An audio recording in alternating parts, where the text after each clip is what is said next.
गाड़ी से जाकर टकरा गई। ओडिशा के बालासोर में 3 ट्रेनों की भीषण टक्कर ने सैकड़ों जिंदगियां छीन ली, लेकिन इस हादसे में जो बच गए उन्हें भी सही सलामत बाहर निकालना एक जंग लड़ने जैसा है। यात्री तड़प रहे थे, चीख रहे थे, चिल्ला रहे थे, बचाने की गुहार लगा रहे थे और ऐसे में पहले गांव वाले और फिर रेस्क्यू टीम ने देवदूत बनकर सैकड़ों यात्रियों को सुरक्षित बाहर निकाला। उखड़ती सांसों को सहारा देकर उनकी जिंदगी बचाने का काम किया। मौत के मुंह से जिंदगी को बचाने के लिए रात से दिन तक मशक्कत चलती रही, तब कहीं जाकर कई जानें बच सकी। देखिए राष्ट्रमेव जयते की ये रिपोर्ट।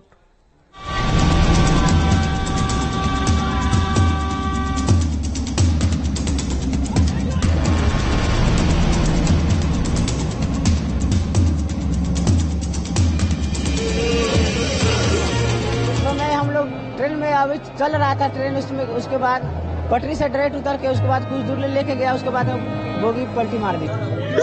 वो सब बीमार है अभी तक। पर भी जो बेस्ट पॉसिबल हेल्थ फैसिलिटी होगी वो दी जाएगी। सबसे बड़ा रेल हादसा, सबसे बड़ा रेस्क्यू ऑपरेशन। ओडिशा के बालासोर में चली जान बचाने की सबसे बड़ी जद्दोजहद। हर उखड़ती सांस की सलामती के लिए जवानों ने संघर्ष किया। मौत के जबड़े से जिंदगी को खींच निकालने की कोशिश में जुटे रहे जवान। साल के अब तक के सबसे बड़े रेल हादसे की ये तस्वीरें जिसने भी देखी उसकी रूह कांप गई। ये हादसा कितना भयंकर था, ये ट्रेनों की हालत को देखकर महसूस किया जा सकता है। हादसे के वक्त इसके अंदर सफर कर रहे मुसाफिरों की हालत क्या हुई होगी, इसका अंदाजा लगाना भी मुश्किल नहीं है। और इतने बड़े हादसे के बाद सरकार का पूरा ध्यान रेस्क्यू ऑपरेशन पर फोकस हो गया ताकि पीड़ितों को तुरंत राहत पहुंचाई जा सके। कल रात से कंटिन्यूअसली रेलवे, एनडीआरएफ, एसडीआरएफ और राज्य सरकार सभी मिलके रेस्क्यू का ऑपरेशन कर रहे हैं। कंप्लीट मोबिलाइजेशन किया गया है। इधर बालेश्वर की तरफ से, उधर भुवनेश्वर की तरफ से कंप्लीट मोबिलाइजेशन किया है। टाटानगर से, सब जगह से मोबिलाइजेशन किया है। शुक्रवार शाम 7 बजे के करीब ओडिशा के बालासोर में जैसे ही 3 ट्रेन हादसे का शिकार हुई, वहां चीख पुकार मच गई। टक्कर इतनी जोरदार हुई कि आवाज सुनकर आसपास के लोग भागे भागे पहुंचे, लेकिन वहां का मंजर देखकर उनके भी होश उड़ गए। यात्री तड़प रहे थे, चीख रहे थे, चिल्ला रहे थे, बचाने की गुहार लगा रहे थे। अभी रेस्क्यू टीम के आने में वक्त था, इसीलिए ग्रामीण फौरन ही राहत बचाव में जुट गए। बोगियों के अंदर घुसकर गांव वालों ने कई यात्रियों को बाहर निकाला, उनकी जान बचाई। स्टेशन के बाद ट्रेन एक झांकुनी दिया, उसके बाद देखा है कैमरा में टोटली धुआं और कोई किसी को नहीं देख पाया। हाँ, उधर लोकल आदमी हमको उद्धार किया। ट्रेन तो पलटी हो गया। 45 मिनट, 1 घंटे से 45 मिनट के बाद उधर का लोकल का आदमी हमको बाहर निकला। इधर ग्रामीण राहत बचाव में जुटे थे, तब तक रेस्क्यू टीमें भी ग्राउंड जीरो पर पहुंचने लगी। पुलिस, आरपीएफ, जीआरपी के जवान भागे भागे पहुंचे। एसडीआरएफ की टीम पहुंची। एनडीआरएफ के जवान पूरे लाव लश्कर के साथ आए। फिर शुरू हुआ जिंदगी बचाने का सबसे बड़ा अभियान। मिल रही रिपोर्ट के मुताबिक ओडिशा के बालासोर में ट्रेन एक्सीडेंट के 20 मिनट के बाद स्थानीय प्रशासन और पुलिसकर्मी बचाव के लिए घटनास्थल पर पहुंच गए।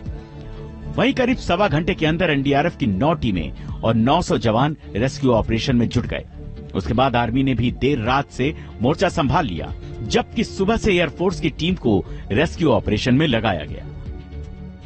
मेरे बगल की जो एनडीआरएफ की टीम है, वो टीम एक तरफ और दूसरी तरफ इसी टीम के साथी जो हैं, इस ट्रेन को जो कि लगातार कोच जो है मालगाड़ी के ऊपर चढ़ चुकी है, ऐसे कोच के बीच से जिंदगियों को तलाशने की कोशिश कर रहे हैं, लेकिन हर कोशिश शायद नाकाम होती है और फिर एक सफेद चादर और फिर स्ट्रेचर में सिर्फ एक लाश निकलती है। ओडिशा के महानागा स्टेशन के पास हुए इस दिल दहला देने वाले हादसे के बाद पूरी रात मुसाफिरों की जिंदगी बचाने के लिए जंग चलती रही।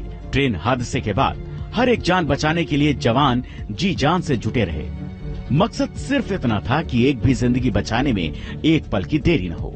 लेकिन बीतते वक्त के साथ मरने वालों की संख्या बढ़ती चली गई और सुबह होते होते इस हादसे में मरने वालों की संख्या 220 के पार पहुंच गई। देख सकते हैं कि यहाँ पे रेलवे कोचेस किस तरह से एक के ऊपर एक चढ़ गया है और यहाँ गैस कटर्स को ऊपर लेके जाया जा रहा है ताकि इन बोगीज को काट कर अंदर जाने की कोशिश उनके तरफ से किया जाए। और ये जो काटने की जो कोशिश है ये शुरू हो रहा है और यहाँ पर एनडीआरएफ, एसडीआरएफ और इंडियन आर्मी की जो भी रेस्क्यू ऑपरेशन की टीम है वो भी यहाँ पर लगातार काम में जुट चुके हैं। आप देख सकते हैं कि किस तरह से सामान बिखरे पड़े हैं और ये जो कोच का बाहरी हिस्सा है जो लोहे का माना जाता है, ये बाहरी हिस्सा पूरी तरह से कट चुका है। हादसा इतना दर्दनाक था, इतना हृदय विदारक था कि एक बारगी तो राहत बचाव कर्मियों के भी हाथ पांव फूल गए, उनका कलेजा भी कांप गया। कोई सीट के नीचे दबा था, किसी का हाथ पैर खिड़की में फंसा था, किसी की सांस उखड़ रही थी। यात्री गुहार लगा रहे थे कि हमें बचा लो। जवानों ने इन्हें भरोसा दिया कि हम बचाने ही तो आए हैं। हम ट्राइज करते हैं कि किसको पहले मदद की जरूरत है, कौन सी बोगी में लाइव विक्टिम मिलने की ज्यादा पॉसिबिलिटी है। इंसिडेंट कमांडर वहां के कलेक्टर, रेवेन्यू अथॉरिटीज रहती हैं और जितनी एजेंसीज वहां पे आती हैं उनकी टास्किंग वो कर रहे हैं। तो शुरू से रात से ये अच्छा कोऑर्डिनेशन है और हमें हमारा और ऑर्डरएफ का टास्क बड़ा डिलीनिएटेड है, क्लियर है। उसमें इस तरह हम प्लान करके आपस में मिलजुल के काम करते हैं। ट्रेन आपस में इस तरह गड्ड मड्ड हो गई थी, बोगियां इस तरह से एक दूसरे के अंदर घुसी थीं, यात्रियों का रेस्क्यू करना मुश्किल हो रहा था। राष्ट्रमेव जथे में वक्त एक छोटे से ब्रेक का है, तुरंत हाजिर होते हैं।